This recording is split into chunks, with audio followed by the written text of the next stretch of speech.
Okay, good afternoon, everyone. Welcome to the Quarterly Foundation Review webinar. Today's webinar is Learning as Strategy. The Foundation Review is published by the Johnson Center for Philanthropy at Grand Valley State University, and each quarter we bring you a webinar based on a recent article. I'm going to encourage you to jot down this phone number and this email address. If you experience any technical difficulties during the webinar, please feel free to reach out to the ReadyTalk folks and they can assist you. This webinar is based on the article Eyes Wide Open, Learning as Strategy Under Conditions of Complexity and Uncertainty, which appears in the current issue of the Foundation Review. I'm Terry Behrens. I'm the editor-in-chief of the journal and will be your moderator for today. Our agenda, go over some introductions, and then we will hear from the article co-authors, Patrizi and Liz Hyde-Thompson, and then we will open up for questions and discussion at the end of their presentation. For the questions and discussion, I encourage you to use the chat function. Everybody's audio is muted except for the presenters, so use the chat function on the lower left-hand corner of your screen, and you can send in your questions at any time. When we move to the discussion portion of the webinar, I will be posing the questions to our authors and moderating that discusussion. Before we begin the presentation, we'd like to get some idea of who's on the phone call, on the webinar. So I could ask you to go ahead and click on which of these types of organizations you represent.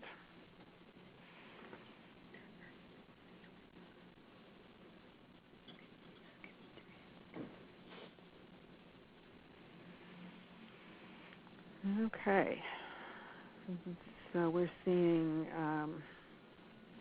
quite a few individuals who are with consulting and research firms and with foundations, the bulk of the folks on the call, and a few from nonprofits and colleges. So really primarily foundations and consulting and research firms who are on the call. Next, I'd like to get in a sense of what your job responsibilities are, and ask you, all the participants, to go ahead and indicate what your job responsibilities are. Not surprisingly, pretty significant percentage responsibility for evaluation.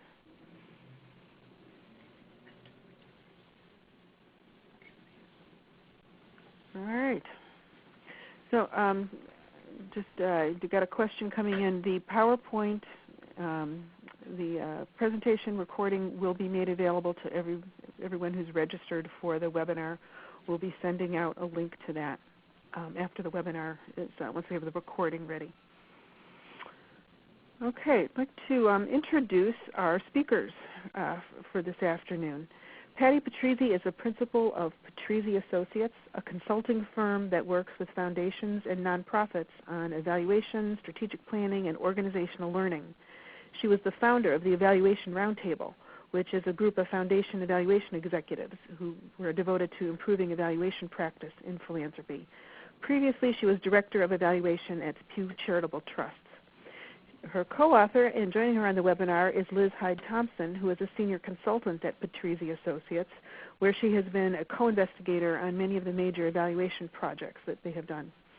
Previously, she was an executive vice president at the Sutton Group, a strategic planning and marketing firm in the D.C. area, and prior to that was part of the evaluation team at the Pew Charitable Trusts.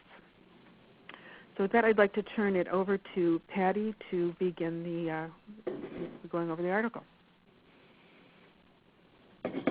Thank you, Terry, and welcome everyone. I want to thank you for taking time to join us in this webinar, and I also want to apologize. My voice is acting up, allergies this time of year.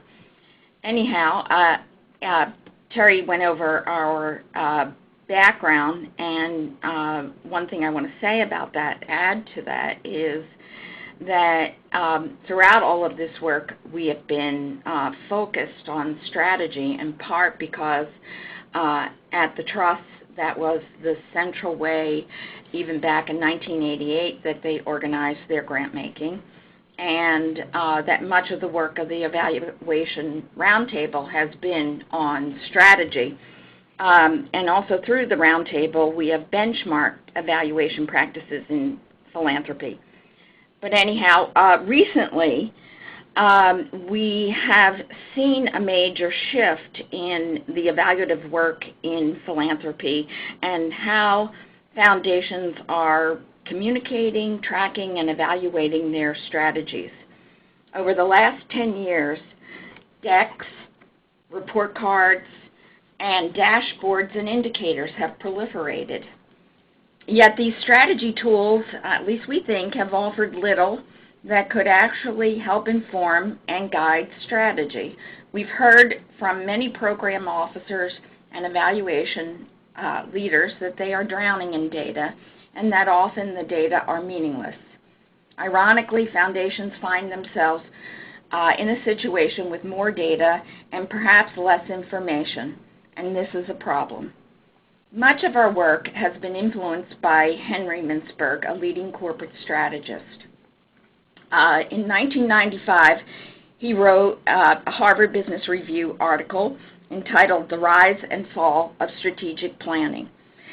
This article was critical of the standard practice of the day, and that was the 5-year plan. In his work, he documented what he called pervasive strategic failure of these plans, and he pointed to some of the problems. One was an over-reliance on forecasts and assumptions that proved wrong. Another was the inability to address the amount and speed of change that these organizations faced in their working environments. And finally, that critical decision-making about strategy was separated from the doing. He advised that organizations need to be flexible and to operate closer to the ground, to become excellent at learning in order to be able to meet the kinds of challenges that they face in their environments. And we think this advice applies to foundations as well. But foundations, late to the game of strategy, adopted the kind of planning practices that firms had abandoned a decade prior. The strategic philanthropy frame is one that has many of the attributes of the 5-year plan.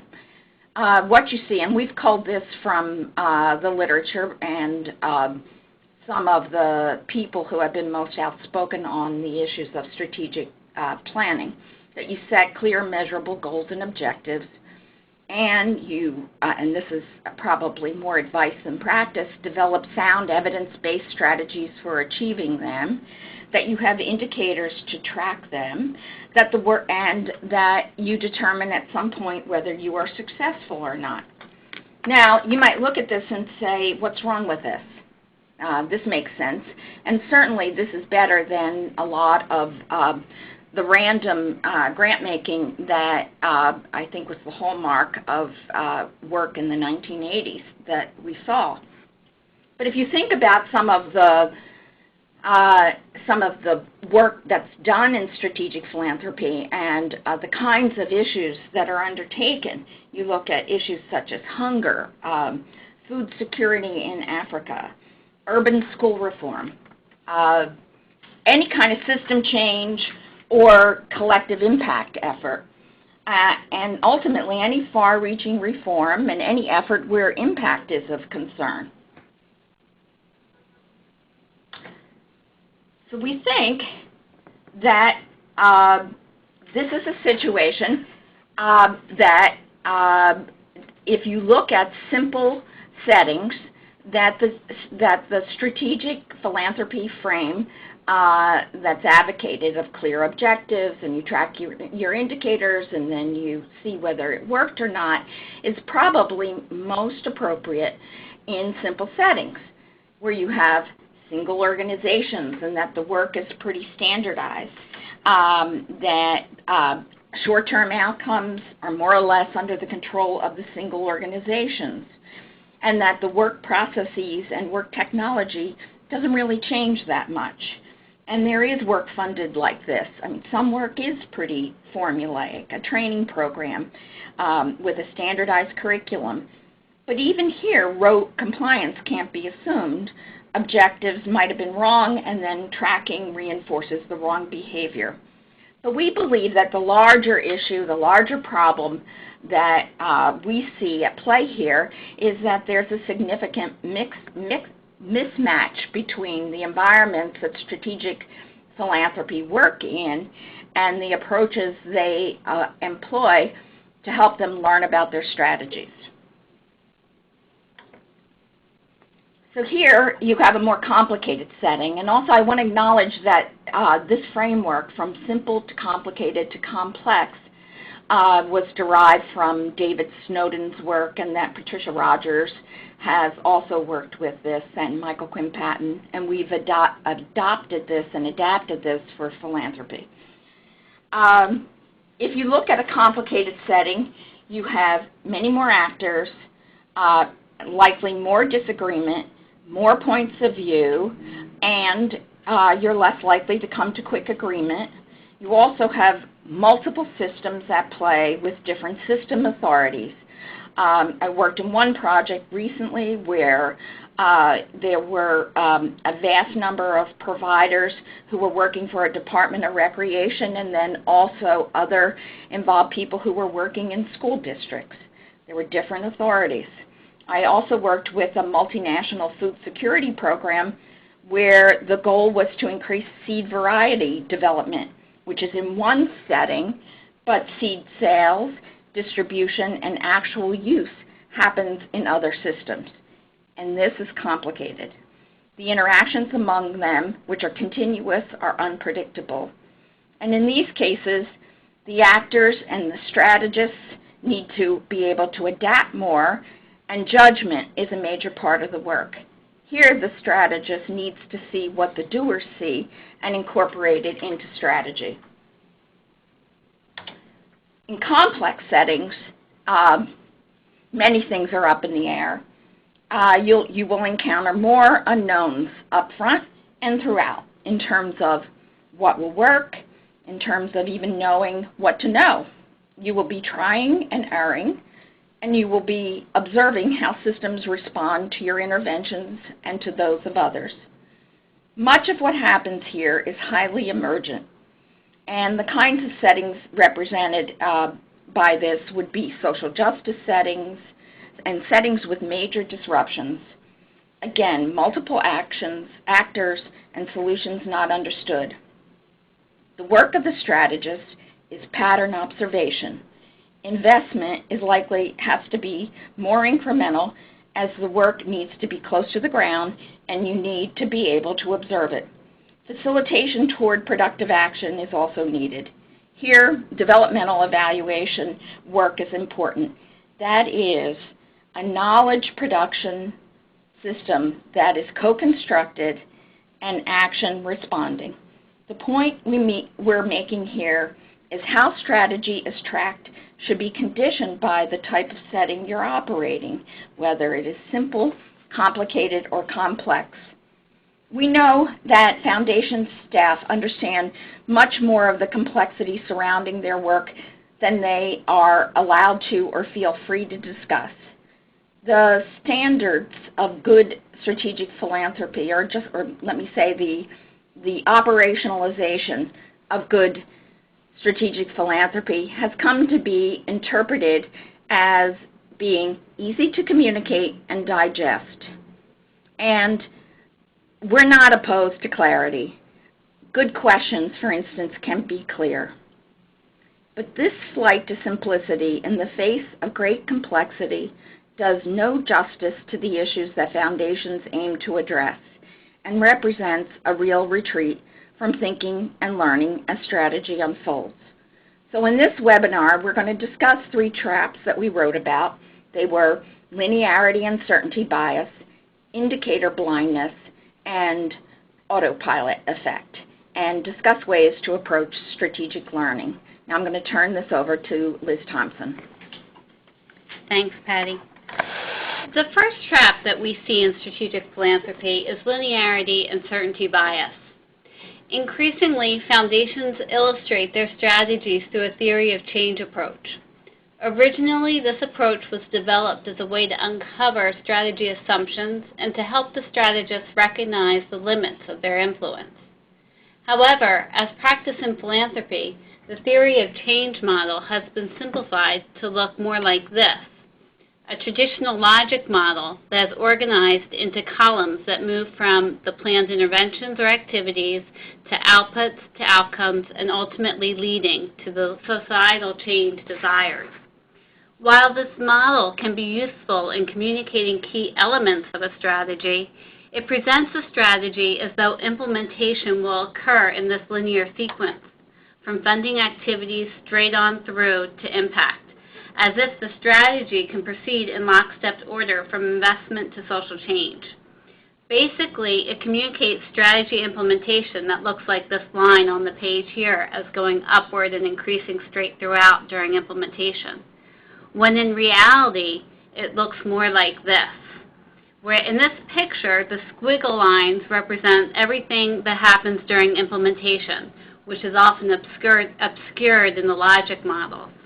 Issues about partner interest and capacity to implement the strategy, the implementation challenges and barriers, the nature of resistance and the response of competing factions, and the varied context involved in a strategy, where each city may have its own culture, way of working, and politics, which usually require different implementation approaches and affect strategy outcomes. The logic model also ignores the fact that foundations are working in a dynamic system, which, because of their complexity, have unpredictable responses to any intervention. These oversimplified logic models not only obscure this complexity, but they lead foundations to develop oversimplified tracking approaches, which leads us to the next trap that we see, which is indicator blindness. This picture represents the report cards and performance metrics that foundations are increasingly using to track strategy progress, almost to the exclusion of other evaluative inquiries in some foundations. The Roundtable and others have documented both this increase in use as well as some continued frustration among both program management and management and program staff about the lack of information produced by them. We believe that this emphasis on indicators has gone too far and has eclipsed good questioning, good analysis, and meaningful reflection on how to adapt and improve your strategy. Let me say that we are not anti-data. Indicators have their place and can be useful in the diagnosis of an issue as well as in identifying trends. And they can even be an effective monitoring tool in certain instances. A recent issue of New Direction and Evaluation on Performance Management clearly stated the twin assumptions for their use for performance management. And that is, first, that the operational theory of change is correct and will lead to the intended outcomes, and second, that the measures are valid and associated with the desired outcomes.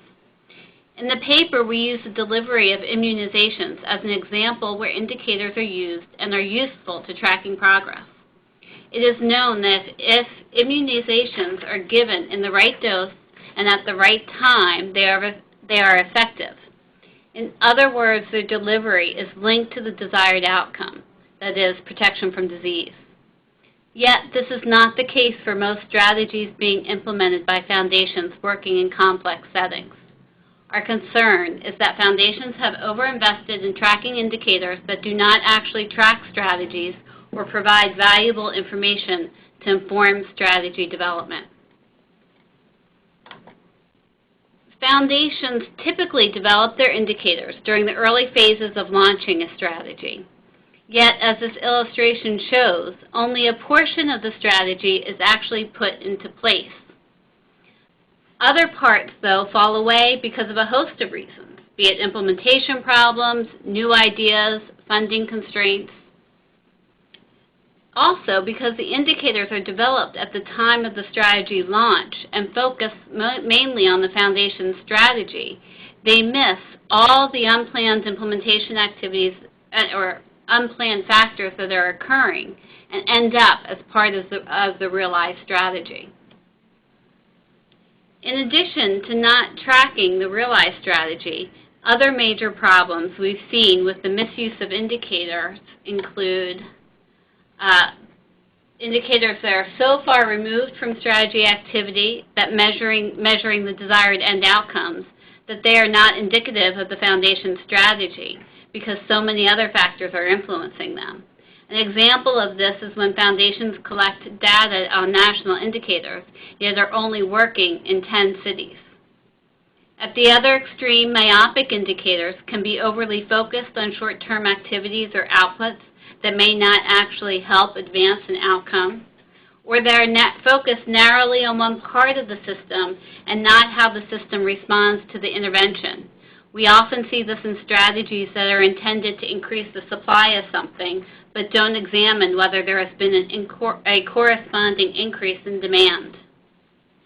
And of course, there's a risk that indicators can serve to reinforce strategy rigidity and reduce adaptation because people tend to focus on what is measured. And we have to ask in all of this, where is a deeper analysis and reflection about what these data mean? Do foundations examine the variation in response within the indicator data? Ultimately, we raise the question, do indicators function as blinders that keep you from understanding what actually is happening during strategy implementation? Okay, so the next one is what we call Autopilot Effect, and we debated whether this was the right metaphor or not. But if you look at the picture, what do you see? It's a dashboard, and it's a dashboard without any pilots. We want to say that we need to distinguish between systems that facilitate thinking and those that try to do it for you. We see that three perspectives converge in this work. One is the general lack of attention to learning from strategy as it is implemented. And this has, I think, been the case at foundations since I started at Pew in 1988, and since we've been tracking this all along. And second is the mindset that complex social change can be completely programmed prior to implementation. Finally, there is an insufficient value placed on engagement with your collaborators and with thinking. Taken together, an observer might think that, in fact, strategies fly themselves. Keeping with the metaphor, what are the assumptions here? One would be that a flight plan actually exists. Another would be that the environment is predictable. And third would be that you're flying without turbulence. There's a fourth perspective in foundations worth noting, and that's the tension between high ambition and high ambiguity. Here's where many of the problems emerge. And let me say, I'm speaking from my own work as a program officer and being inside a foundation, as well as observing this in other foundations. Unless the foundation has a healthy climate of honesty and productive exchange, that is, that you can say what you know and say what you don't know, then a kind of game takes place. On the one hand, overpromising and overestimating performance while underplaying serious uncertainties. And this tension can stimulate distrust from boards, from your foundation partners, and with grantees. And with low trust, efforts to ensure accountability goes up. You see more counting, sometimes of anything that's countable. We see this as a game of false accountability. Now I want to turn to learning.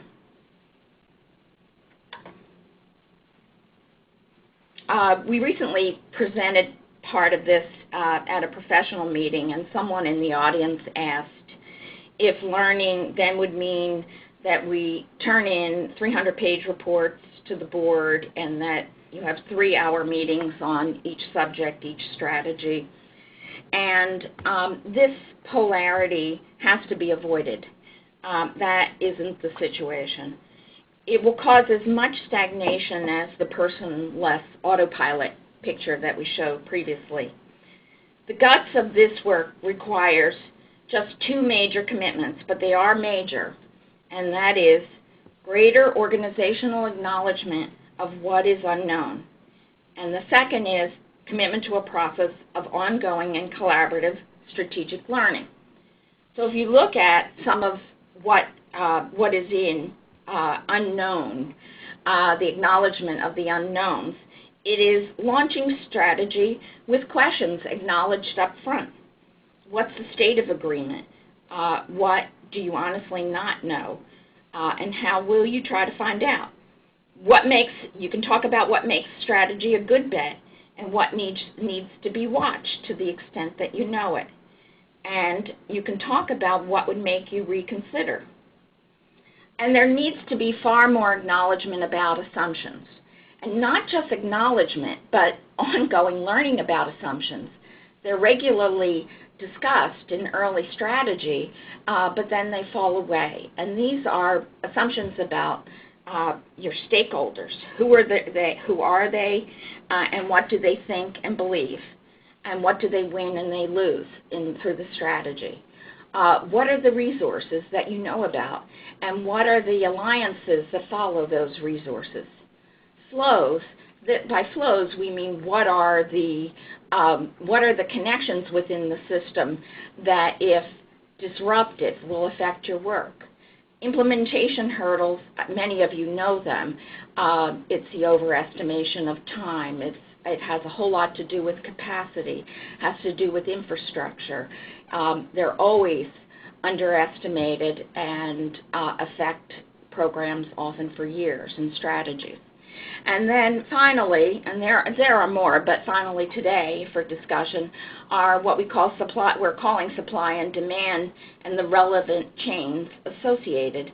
So often you will see programming emphasize the supply of something, the supply of more teachers, the supply of nurses, or the supply of scholars. But without enough thought about how they will be employed and who will be demanding their work and what's the nature of that demand. We also have seen many times where relevant chains such as what is the inputs to capacity that are underestimated. So this is the nature of early inquiry. Now this is the commitment to the process. We talk about it extensively in the paper, but this process really comes down to a few things, and that is, I'm going to go to the third one, that there are multiple roles at the table. We've talked about strategists. We've been mostly referring to foundation strategists, but in reality, the strategists are multiple. They are your partners. They are your collaborators. The evaluators have a role, data analysts, but they don't have the evaluators. This is not an assessment process. This is a learning process. Learning requires thinking, exchange, debate, and facilitation. I've rarely seen it happen with just internal stakeholders. It needs some facilitation. It needs to be moved along. And it is iterative. It happens not at one point in time. It is not just midpoint in a strategy and final at its end. It happens with regular periods. 6 months might be right, and unless there's an emergency, and it can be used in that manner. Anyhow, we are just about done this, and we'll be turning it over to questions. And one of the things that's really important is that should foundations be strategists in the first place? And we think they have an important role, and it's a role that has not been fully realized. And this role is based on two things. They have both the vantage point to see patterns and to work across sectors and organizations and systems, and they also have the resources to facilitate learning. So on that note, and that's why we said the title is Learning as Strategy. It's fundamental to the strategy process. So we'll end here. And Terry, I'll turn it over to you. Okay, great. Got one question. Can a skilled internal person lead a strategy session or one of these learning sessions that you were just talking about? Or do you think it's really necessary to have an external person lead that Well, session? I think it depends on that person's role in the organization. I think it's you would need to be seen as not having too much of a stake in the outcome. So I believe that an evaluation person could do this. But remember, I think, and I encountered this when I was at Pew, you will sometimes be in the position to raise issues that may put the foundation at fault. Mm-hmm. And so the role needs to be somewhat protected. So that's why we've seen it as mostly an external person. But it's conceivable. Okay, great. Another question. Can you share any insights that you might have on how to build demand for learning within a foundation during program management or development? Well, the best way is to have a CEO on board. And the next best way is to try it. We did this at a foundation, and it was done as a pilot. 4 of us were brought in as facilitators within the foundation, and the foundation could choose whomever they wanted to work with. And you would work with a team over a number of months, and demand built. And, you know, it worked as a marketplace. Some consultants did better than others. I think there's another part of this question, and that is the case being made that there's real value, that you can come up with. The way this was described best back to me was from a great program officer that I had the privilege to work with. And he said that it was like the best seminar he had ever participated in, and that everybody was sitting at the table bringing their considerable expertise to the problem in a way that he never experienced just inside the organization. So that's the arguments that I could think of. Okay. Sort of a related question, really related to the cost and resources needed to do this. So that it's a very resource-intensive effort to commit to this learning process. Time for program staff, for evaluators, for perhaps foundation leadership to really integrate this process in. Do you have examples of where this has been done particularly successfully? Yes, I do. And I'm not going to name names in foundations, but there is a replacement process that goes on. Think of the time that's spent in developing strategy up front. Now, some of that still goes on because you have to be prepared, but strategy is seen as more evolutionary. So, and some of it looks like theory of change work, you know, the more intensive version of theory of change work. And so they're usually existing processes in an organization. What the major resource exchange was that evaluators were in a position of raising and addressing questions through empirical research, but that the real consideration of the information happened within the group, and the group met about twice a year.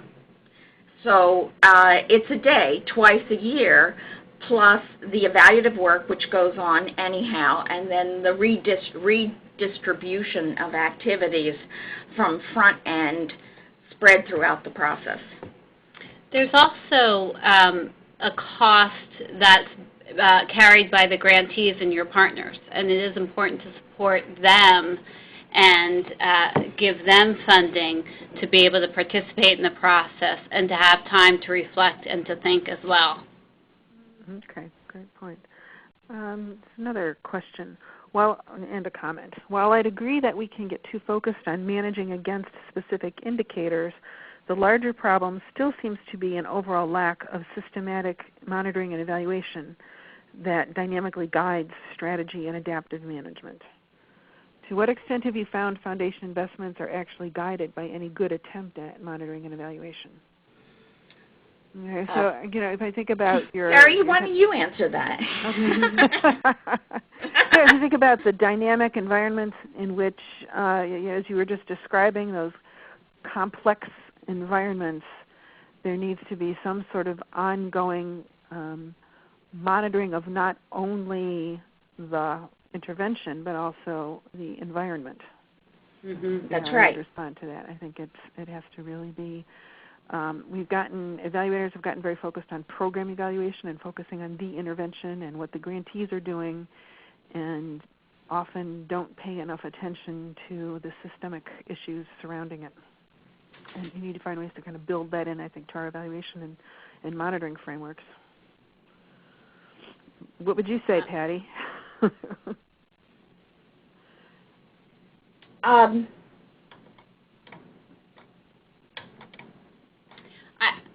I would agree with that, but I think there's also maybe some displacement here. These indicators are costly themselves, and developing a tracking system has taken a lot of energy and time that we've seen applied by evaluation staff trying to figure out what will be the best way to approach this. And that, I think that has eaten up a lot of the resources, that if they were freed from that, they may be able to put in place other approaches that would be more useful. This question is interesting because there are many parts to it. Part of it is the cost. Part of it is the role of M&E, and it's being systematic or not. But I think deep down, the real issue is the lack of adaptive management within foundations. Yeah.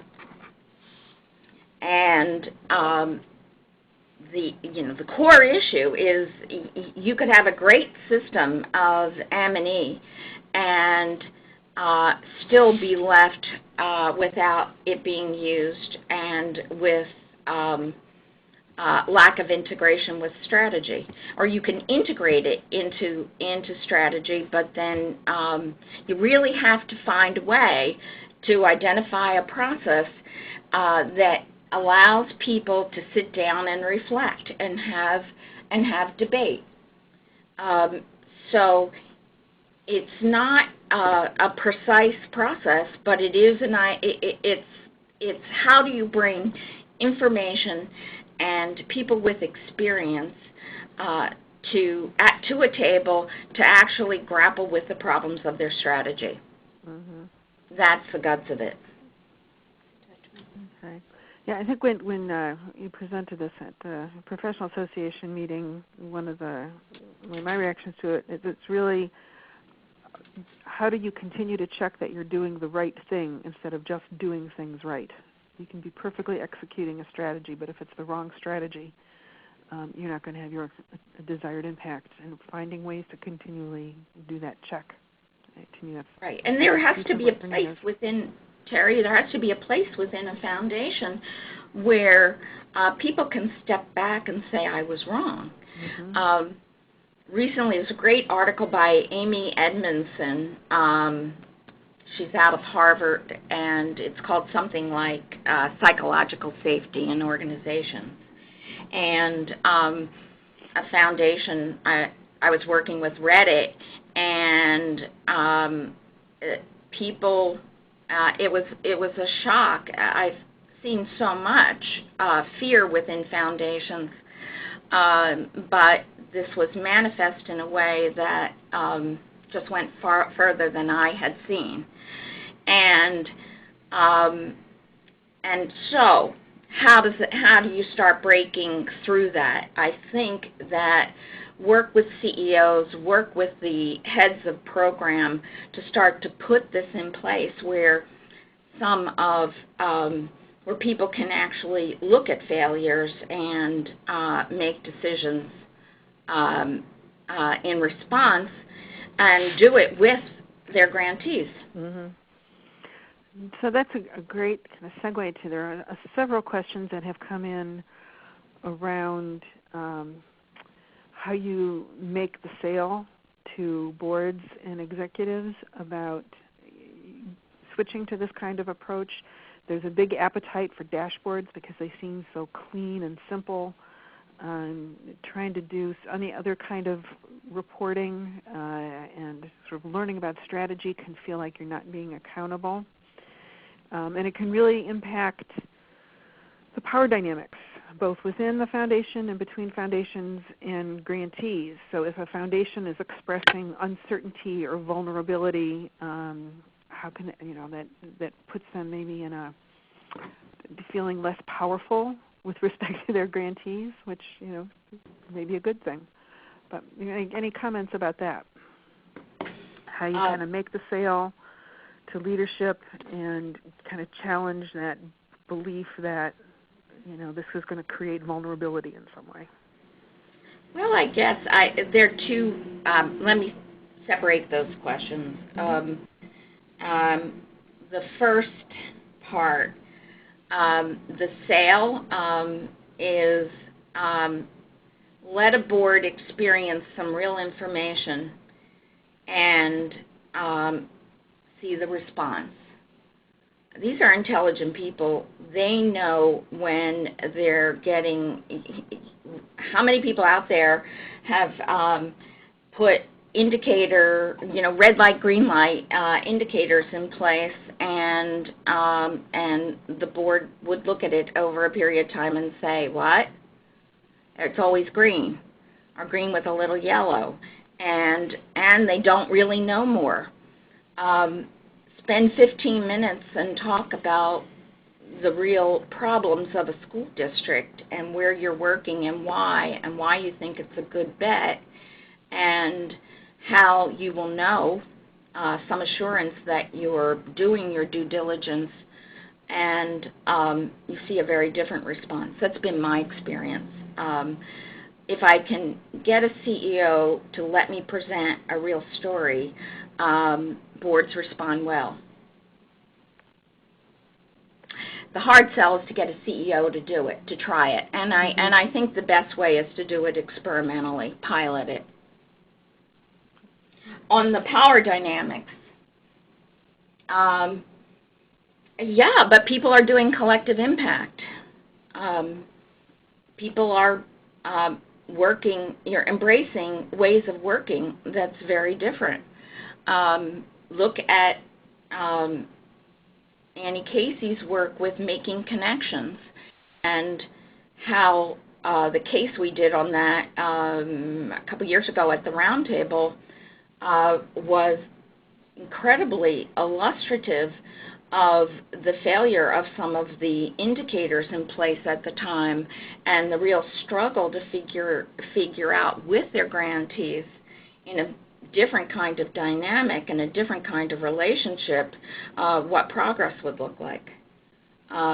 So I guess the point is, as you are making these obligations around systems change and collective impact, and they require a very different way of working.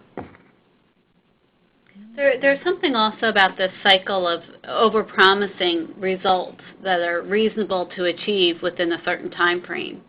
And that tends to set up more of an accountability framework. And, I think backing away from that and talking about the struggles and how you're approaching this and engaging them with real information, like Patty said, is a different way of doing it. But I think you need to first back away from that over-promising beyond what is reasonable to expect. Yeah, it's the dynamics of how decisions get made in foundations really sort of feed into that over-promising cycle. The board sits in judgment and makes the determination about what to fund. Well, staff comes and makes the pitch, and that sort of that dynamic really does lend itself to that over-promising. Well, good board management is also important, and by that I'm talking about bringing the board to site visits, let the board actually see some of the work, and you have a very different board member at the table. Mm-hmm. That's great. Could you talk a little bit then, and this sort of feeds into that, what are the implications for sort of the job descriptions for program officers and maybe even foundation board members? How do you see sort of what you're looking for in those roles being different if you're adopting this more learning approach? What characteristics does a good program officer need to have? That's a really good question, and I'll start to answer it, and I'd like to open that up to the group and see if anybody has ideas about this. Send in any comments via chat on that. Yeah,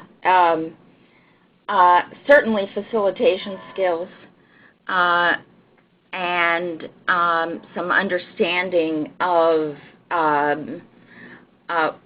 what one thing is to find a way into the strategy that you're not talking about everything at once, that you can identify the edges of the strategy where there are hot spots, and that is usually a good place to go in, but to understand it not in a reactive way, but to understand the pattern of it. So I think capacity to discern patterns, to be able not just to look at data, but to hear the patterns in what people say and what they observe. Mm-hmm. I've always thought that good foundation officers are reflective practitioners, which is the base of this work. That basically they're skilled at pulling out the best work in others. I also think, Patty, you had talked at one point about a program officer we were working with and called her someone who could really operate across boundaries and be okay translating information from seeing what happened in one system and how that would translate into a different system or may affect a different system. And so someone that can do that crosswalk among fields of interest or different systems, I think, is an important skill to have. Got a couple of others that folks have chatted in. One is humility. Yeah. Being able to admit that you don't have all the answers certainly requires a level of humility.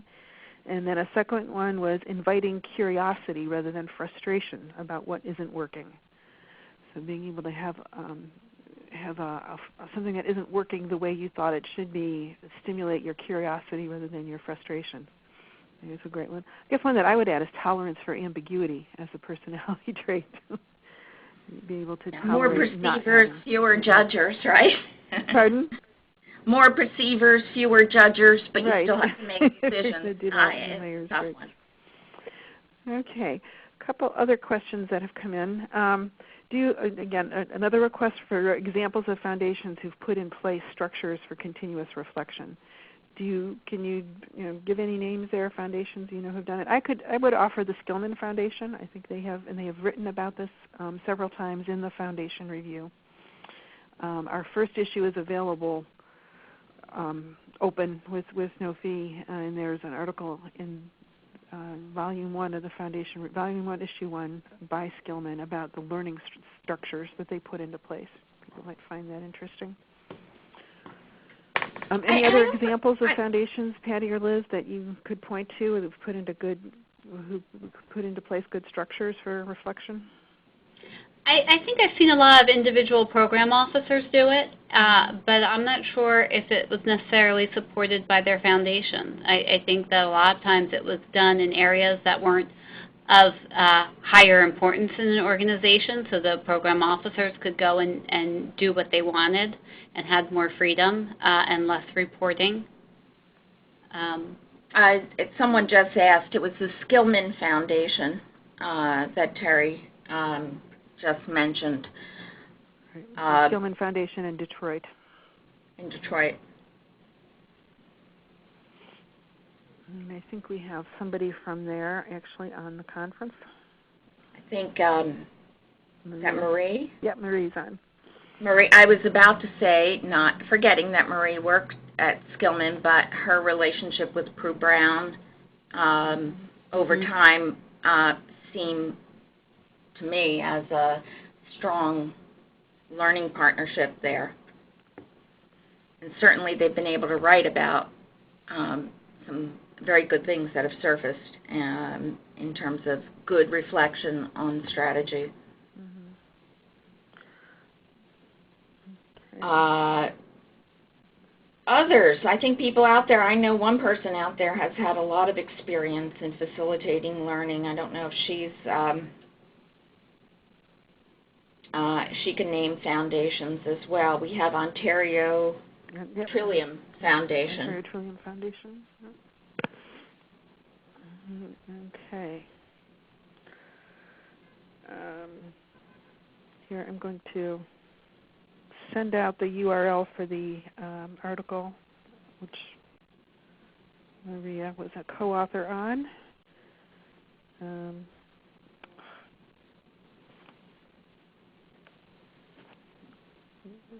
So I can get to that. A couple other questions. Can you speak about how dashboards can drive internal competition rather than shared ownership? So what's sort of the dark side of dashboards? Well, we've been talking about a lot of dark side here. I think, we're not the dashboard people. I think it's where whoever wrote that has seen some internal competition. I think the problem with dashboards, one of the problems with dashboards is that you're looking at a narrow view of performance. It's one-by-one indicators. And so if the foundation values some indicators more than others, it will create performance bias in that way. And typically, this is seen in terms of driving on numbers of one form or another. And that can create a distortion in what's rewarded, whether it's internal to the foundation or outside. Okay. Could you talk a little bit about how this might be related to, one thing that strikes me is that there's this whole venture philanthropy philosophy, and that's quite current now, which is kind of based on the idea that the venture philanthropist is much more hands-on, really monitors things more closely. A lot of what you're talking about has a lot of similarities to that. Any observations about that? I think there's a power issue with venture philanthropists too. I've seen great relationships with the organizations, and I've even seen organizations where I didn't exactly like the power relationship, where the foundation, I guess enough trust developed over time that the organization and the foundation grew together, and I think more shared understanding and respect for the leader was developed. I think that's essential, is far more respect for philanthropic partners, the grantees you're working with. I think that in venture philanthropy, it has to, you take on a big role with the organization. And I've always questioned whether foundations belong on boards of organizations, and some of the venture philanthropists do this. Mm-hmm. That's a problem. Okay. Interesting.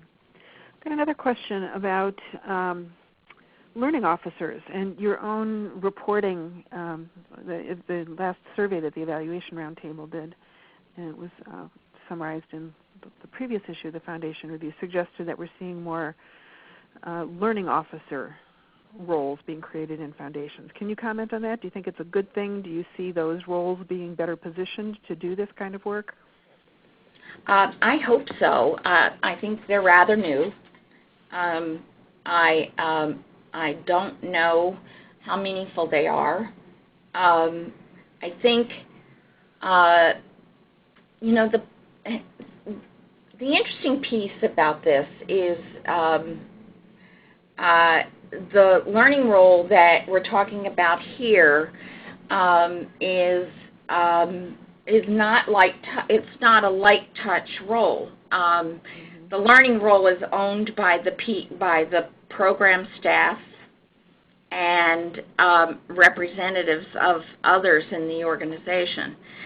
So I guess my fear about the learning role is that it may become an OD consultant and facilitate meetings for program staff. This is a serious way of doing what we're talking about in this article, is a serious way of bringing people to the table to deal with serious strategy issues. I'd like to see that. I don't know whether it will be or not. I think we'll have to look at that. Okay. I guess, too, the question is, what's their learning assignment? And is it helping program staff learn about their strategies and how they work on the ground? Or is it helping to transfer learning from one part of the organization to another? And those are two different assignments. Okay, interesting. And we've been talking about the first one, about helping people learn from their strategies. Okay, great. All right. Well, we are about at the end of our time. I did just do a broadcast chat message to everybody with the link to the article that I referenced early that Maria Colombo and Prue Brown were authors on. About the work that the Skillman Foundation has been doing. I encourage you, again, that one's available free of charge. The webinar has been recorded and will be available on our website. We will be sending a link out to it to everyone who is registered. The link to the issue was in the chat window. I just got somebody asking about that. If you look in the chat window, it was http blah, blah, blah. It's scholarworks.gvsu.edu/TFR/volume1 VOL1/ISS1. If you go there, you'll see it. You'll see the link. So again, we will be forwarding a link to the recording to everyone who is registered. And we have a new online platform, ScholarWorks, that also has a comment function. So I encourage you to go look us up on ScholarWorks. If you follow that link that I sent out, you can follow the link to all of the issues that are online. If you're a subscriber, you can get onto the current issue. I encourage you to go on there and comment, and Patty and Liz have agreed to monitor comments on there and try to continue the discussion for those who are interested. So again, encourage you to do that, and we will send out the link when we send out the link to the recording. So I want to thank everyone for joining us. It's been a great conversation. And Patty and Liz, thank you so much for sharing your work with us. Very insightful, and appreciate it. Thank you, Terry. Thank you, Terry. And thanks to all of you out there for listening. All right. Thanks, everyone. Bye-bye. Bye.